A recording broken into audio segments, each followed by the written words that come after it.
quickly demonstrate one approach to this project.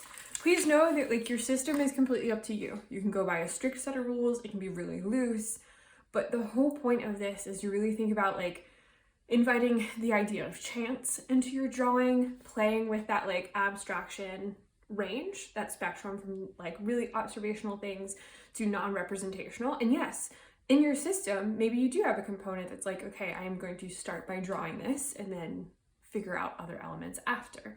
So there's not really a wrong way to do this, but I'm going to show you one that does invite a lot of chance, literally, and is pretty abstracted, right? So kind of taking 3 of my favorite marks from that explorative mark demonstration that you saw.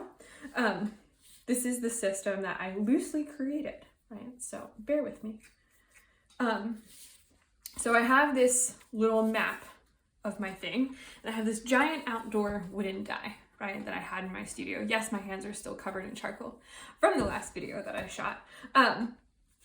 So what's gonna happen is I'm gonna roll 2 times, right? Hopefully, in theory, right? And so I should get something that's like, hopefully it's a 1, 2, or 3. Probably should have picked out of a hat for this. So hopefully I'll choose like, you know, a 3. That's the mark that I will make.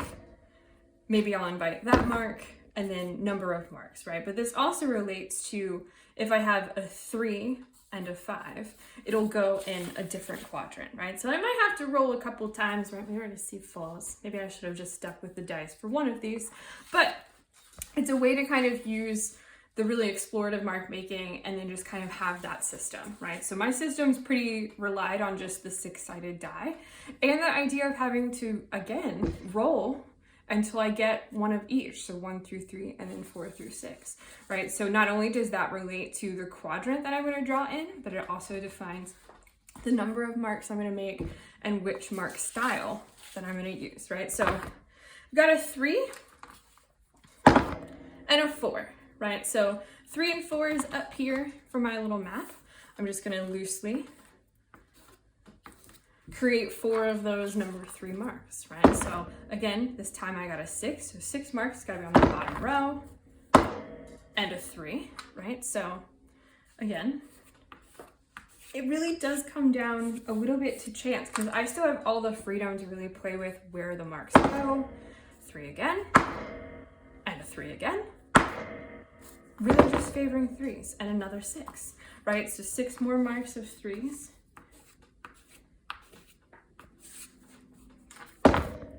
6. We're gonna roll it to the 1, right? So 6 and 1, I have more of that, kind of shave off some of the vine charcoal to create that dust, and then really pulling 1, 2, 3, 4, 5, 6, right? So I'm already starting to get a pretty dynamic, interesting composition. And of course I can play with the borders, right? So this is not like a set super system. I only have ever rolled so many 3s in my entire life. 3 and 4. Talk about chance of the video. 6 and 1. So again, oops, kind of rolling some of that in. I still have full control over how hard I press, the kind of size. I can switch to a different 3, 4, 5, and 6. Do that again. And it's really starting to kind of compete, right? And of course, because yeah, my system does involve chance. Let's say I want a 5 this time. Still a 5 and a 3. Surprise, surprise. So let's say I switch to a larger material for this one, or maybe my shape doesn't become so dark and rich, but now I have this kind of intensity, right? So I can kind of do this 2 this time, and we'll call that a 4, right? So where's my, this one was with my pencil.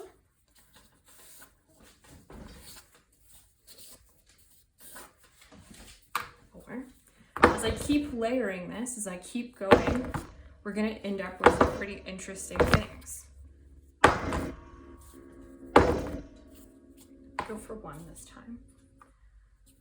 So again, it is relying on chance, but at the same time, if you get to the point where your system's like, okay, I like this way this is going, and maybe I'm like, maybe I want some more of that over here.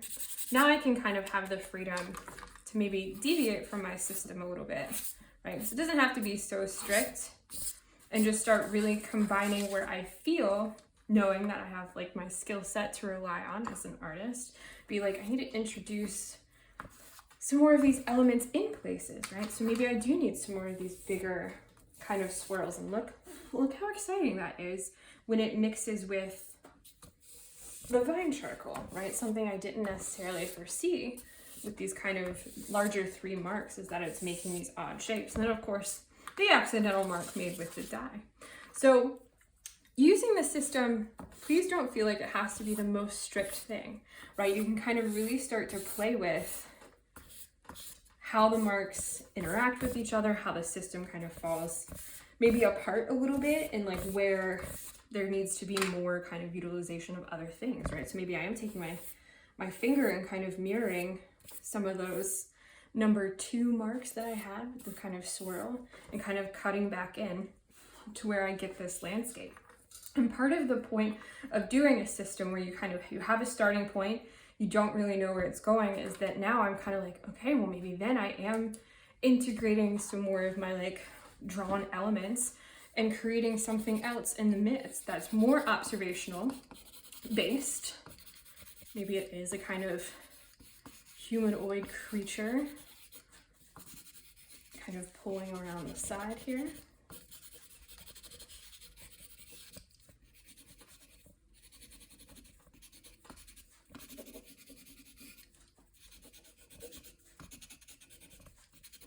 And I'm just gonna get kind of a little weird with it, right? Maybe I'm bringing that cube, maybe that's what they're holding. And you can kind of play with not only the abstract part of the system, maybe your system isn't so abstract, but then playing with, okay, so how does this come together, right? Maybe you are integrating some more hand-drawn, like manual elements into the end game here. And just kind of really playing with what is drawing, and like how do you approach navigating what drawing can be, right? And kind of integrating that observational based world into something that is really loose